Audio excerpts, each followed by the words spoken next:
Okay, so my last video got cut off and I didn't even realize it. So number 24, the next one, says, what is the missing reason for the proof? So basically you need to go through your proof and you need to add in what you can. So it says parallelogram ABCD with diagonal BD. We're basically trying to prove that these two triangles are congruent. So if I know that AD is parallel to BC, what they're trying to tell me is basically this line and this line are never going to cross paths. So it's actually creating parallel lines cut by a transversal. So you're going to notice that vocabulary from this kind of problem, it usually looks like this, or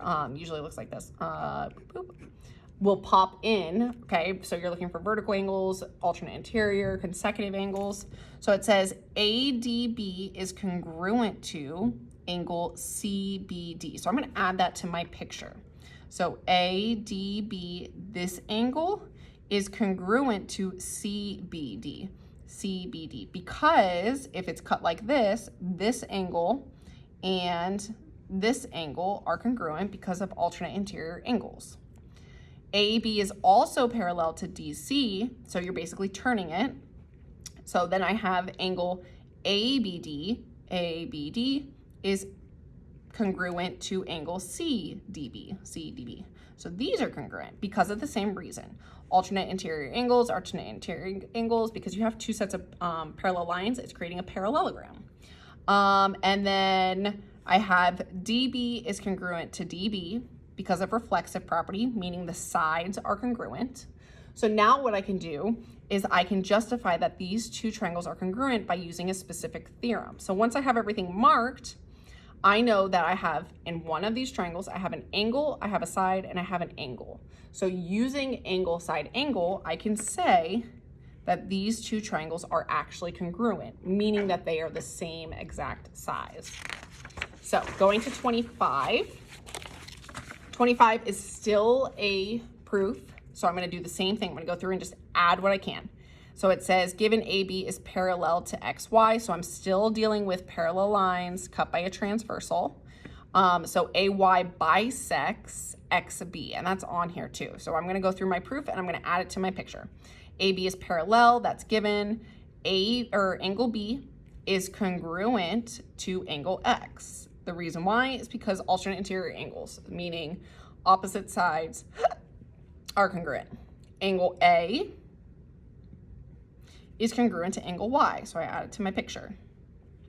I also know AY bisects XB, meaning AY is cutting this in half, so I know that these pieces, JB and JX, are congruent to each other.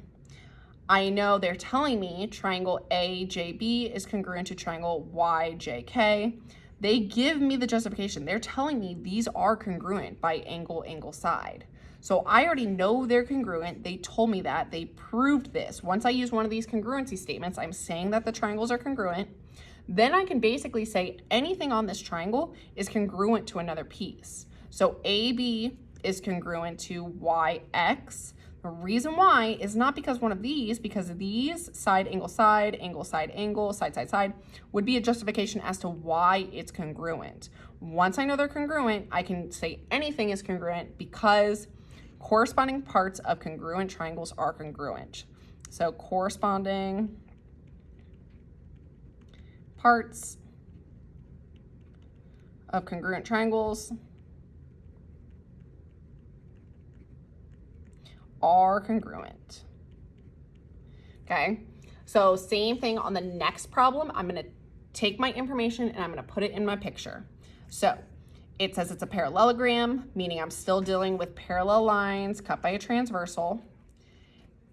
KL is parallel to JM. These are supplementary. So JK and J and K, they're not congruent to each other. These would be congruent and these would be congruent. They're supplementary. So they're saying that these two add to make 180. The reason why, if I have two sets of parallel lines cut by a transversal, these two angles right here are not equal. they add to make 180. The reason why is because they are technically same side interior angles, same side, they're on the same side of the transversal, they're on the inside of the parallel lines. And then number 27 says triangle RST and triangle R prime ST prime blah, blah, blah, blah, blah. For which transformation would triangle RST have the image RS prime blah, blah, blah, blah. Basically, how did I get from here to here? Okay, so because it's flipping it, it's like a mirror image. It's kind of like your inverted filter. It's just flip-flopped your face. This is a reflection across the y-axis. Because if I fold my paper at the right here, it would end up on the other side. So this is a reflection over the y-axis. This is where we would count 1 here and we would go this way and then count 1, 2, 3, 4 and then end up 1, 2, 3, 4 on the other side.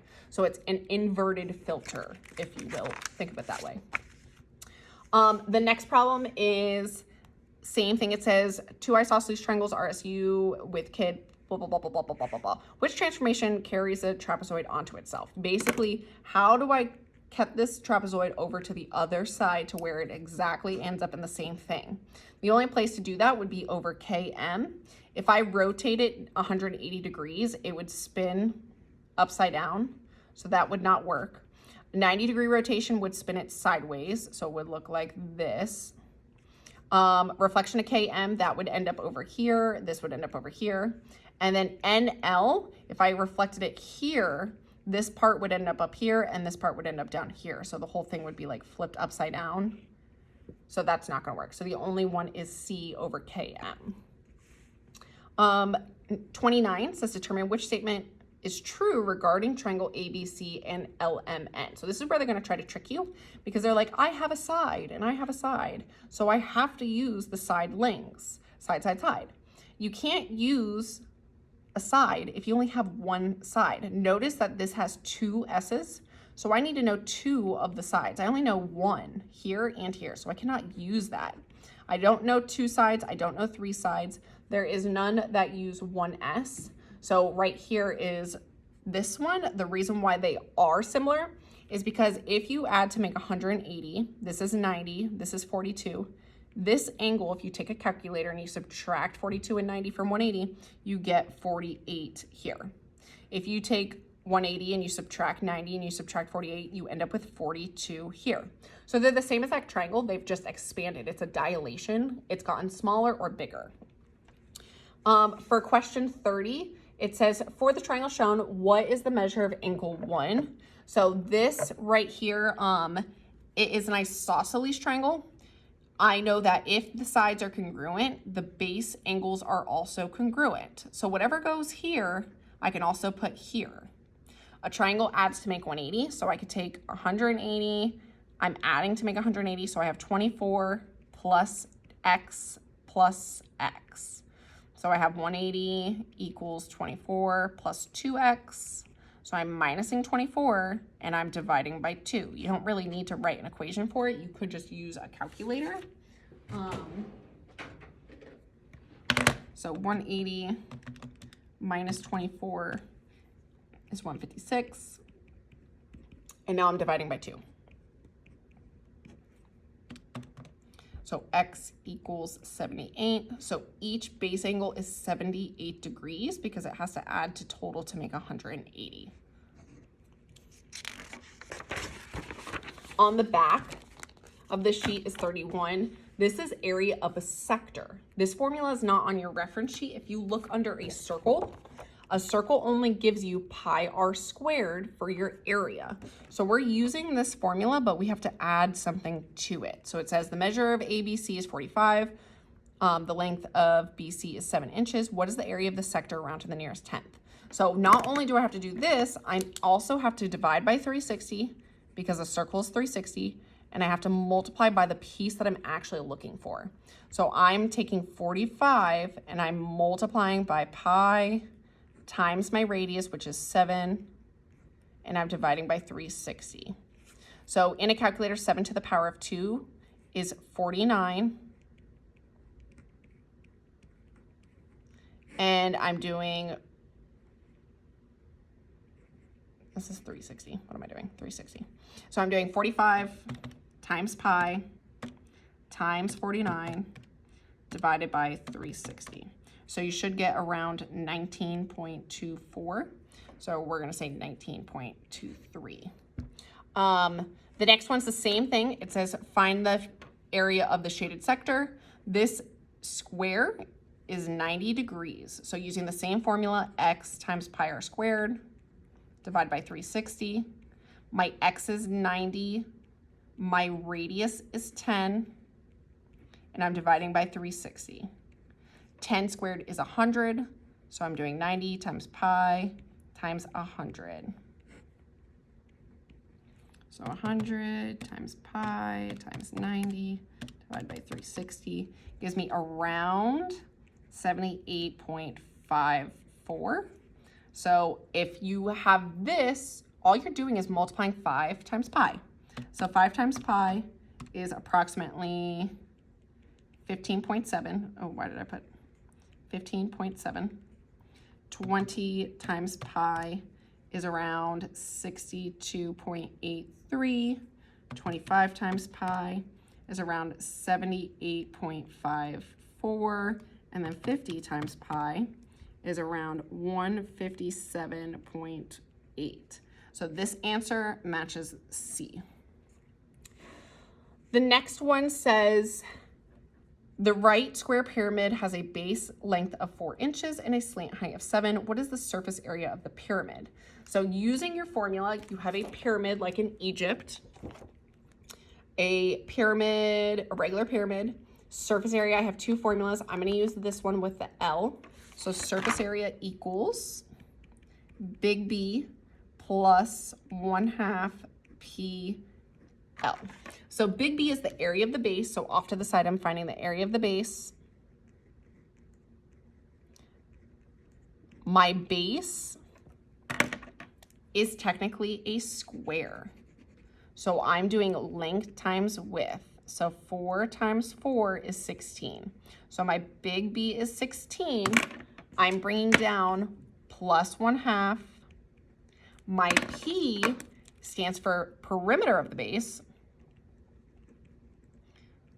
which if it's a square, this is 4, this is 4, this is 4, the backside is 4. So I'm doing 4 plus 4 plus 4 plus 4, which is 16. Oh, that's a coincidence that it ends up being the same. So 16 times my lateral, my slant height. My slant height right here is 7. So I'm doing 1/2, 16 times 0.5 times 7 is 56. And I'm adding 16 to it in the front. So 56 plus 16 is 72. The next one, this is where it gets a little tricky. It says a right circular cone has a radius of 5 and a height of 8. What is the lateral area of the cone? Anytime it says lateral, it does not include bases, so no bases. So what I'm gonna do is, first thing I have to do is look at my cone formula. I'm finding the surface area. I need the L, which is the slant height, which I actually do not know. So I need to find that first. This is forming a right triangle. I have 8 and I have 5. So I'm going to use the Pythagorean theorem first. A squared plus B squared equals C squared to then find my lateral area or my slant height. So 8 squared plus 5 squared equals C squared, which is right here. So 8 times 8 is 64, plus 25, because 5 squared is 25, is 89. And then I'm square rooting that. So C is around 9.43. The more numbers you use, the more exact it is. So 9.43. And then I'm using my cone formula for surface area. So if you think about it, you're trying to find big B plus pi RL. So surface area is big B plus pi RL. Now, if you're finding the lateral area, you're not including the base. You don't need the bottom. So you're not actually you don't have to find the area of the base. you could just do pi RL. So pi, I'm going to use the pi button. My radius is 5 for my circle, and I just found my slant height, which is 9.43. So I'm going to times it by pi, and I'm going to times by 5. So you should get around 148.19-ish. And if you're slightly off, it's okay. Drop my papers. So that is your surface area. Okay. Next question. This one's kind of similar. It says, I don't even know what it says. Something. You're trying to find the dimensions below. What is the approximate lateral surface area? So no bases. Available for the package label. Okay, so what I'm going to do is I'm going to use my my cylinder formula. And if you think about it, the reason why this cylinder formula has 2 big B is because you have 2 bases. You have a top and a bottom, plus the perimeter times the height. So I'm going to write that out. So surface area equals 2 big B plus PH. Instead of finding this and then subtracting the area of both the top and the bottom bases, instead I'm just not going to find the bases. I'm going to find the perimeter times the height. Now the perimeter, the bottom is a circle, so to find the perimeter of a circle, you're using circumference. On your formula sheet, it says circumference for a circle is 2 pi r, so that's what I'm using. So I have my radius. If the whole diameter is 3.5, my radius, 3.5 cut in half, is 1.75. So I'm timesing that by pi, and I'm timesing it by 2. So it's around 10.995, etc., times my height, which is 12. This is my height. So times 12 is around 131.95. There we go. The next question says, what is the area in square inches of the triangle below? Area for a triangle is not on your reference sheet. For a triangle, it is 1/2 base times height. So for a triangle, area equals 1/2 base times height. So my base is easy, that's 10. But my height is actually missing. I need to find my height, h, by using the Pythagorean theorem off to the side. So I know the hypotenuse is 10. I know the whole base is also 10. So I'm going to use half of it, which is 5, to find my height. So I'm going to do a squared plus b squared equals c squared. I'm trying to find h, so I'll just leave it as a. My base is 5. My hypotenuse is 10. So 5 squared is 25. 10 squared is 100. So I'm minusing 25 to both sides, which makes 75. And then I have to square root both sides. So if I take 75 and I square root it, my A is around 8.66. So that's what I'm going to use, 8.66. So times 10, divide by 2. So it should be around 43.30. Now, same thing, this looks a little taco, so I have to convert this to a decimal. So 25 is just 25. The square root of 3 is actually equal to the square root of 3 times 25. So if you take the square root of 3 times 25, you should get around 43.30. 50 is obviously 50. The square root of 3 times 50 is around 86.6. So my answer was this, so it is B. The next question, 37, says a fun run organization want to provide cylindrical cups to water to all runners after a race. The cups have a base diameter of 2.5. So this length is 2.5 and a height of 5 inches. How much water should the organizers estimate to serve each runner? Assume the runner will only drink 1 cup of water. So this is a cylinder. So I'm going to use my volume because that represents how much goes inside, which is big B times H, which is on your reference sheet. So first cylinder volume is big BH. Big B is the area of the base. My base is a circle. So off to the side, I'm finding big B, which is my area of my base. Since it's a circle, we're using pi r squared. My radius is half of 2.5, which is 1.25. So I'm doing 1.25 to the power of 2 times pi, which is around 4.908. So I'm taking that decimal, 4.908, and I'm multiplying by the height of the cup, which is 5. So it's around 24.54 as my answer. So 24.5, there we go.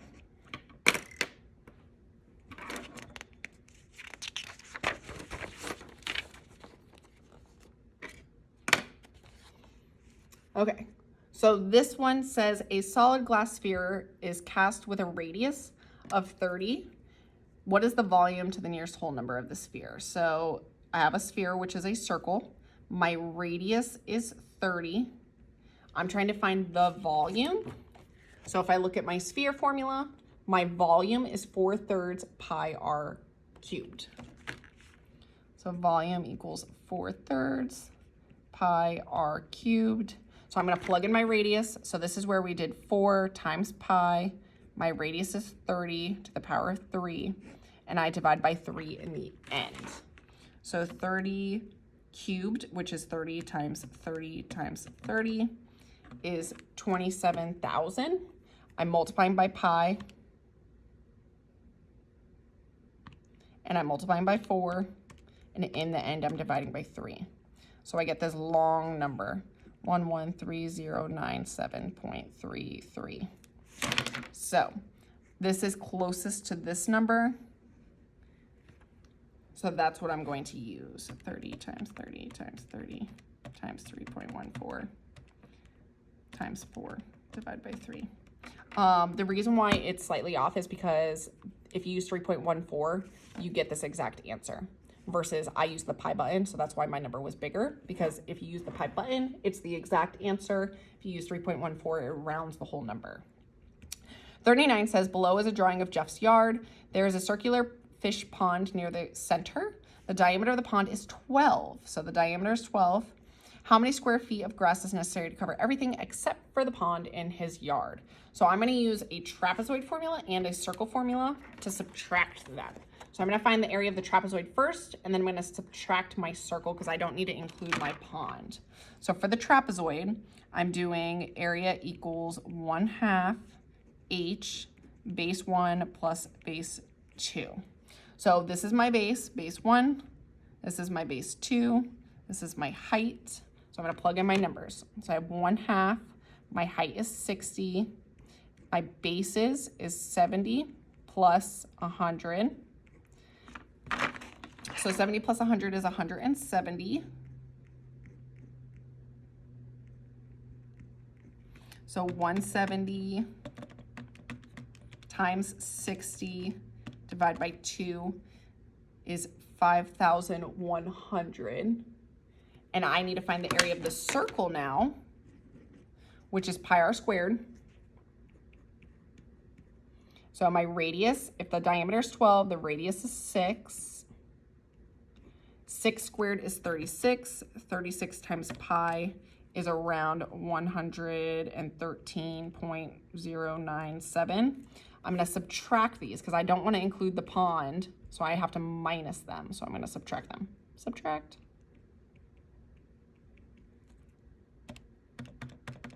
So I get around 4986.902. And this one's slightly off, I think, as well, because I used the pi button and not 3.14. Oh, here it is.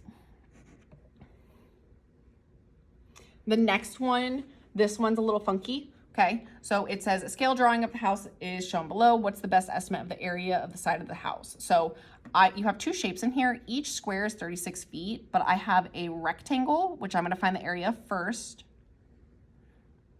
To find the rectangle, I'm doing length times width, or base times height.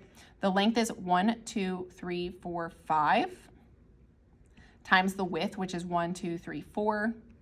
5 times 4 is 20, but I'm also multiplying by 36 because each box actually represents 36 square feet. So 20 times 36 is 720. If I find the other shape, which is a triangle, I'm doing 1/2 base times height. So the base is still the same length, which is 1, 2, 3, 4, 5, times the height, which I don't know. I actually need to find that. So to find that, I have to use the Pythagorean theorem. So, oh, actually I do know the height. If I just count 1, 2, 3, it goes straight to the top. That's silly goose. 5 times 3 is 15. If I cut 15 in half, that makes 7.5. But same thing, I have to multiply by 36. So 7.5 times 36 is 270. If I add these, so I'm going to add my triangle and my rectangle together, I get 990, which is closest to 1,000. Number 41, you can skip, I said, because it's missing a dimension. It's actually missing the 3 right here. It should be a 30, but it's missing the number, so you do not have to do that problem. I told you could skip it, but it is similar shapes, and you would just subtract them. But we're gonna skip that problem because there's a 30 missing. And then that's it for this one.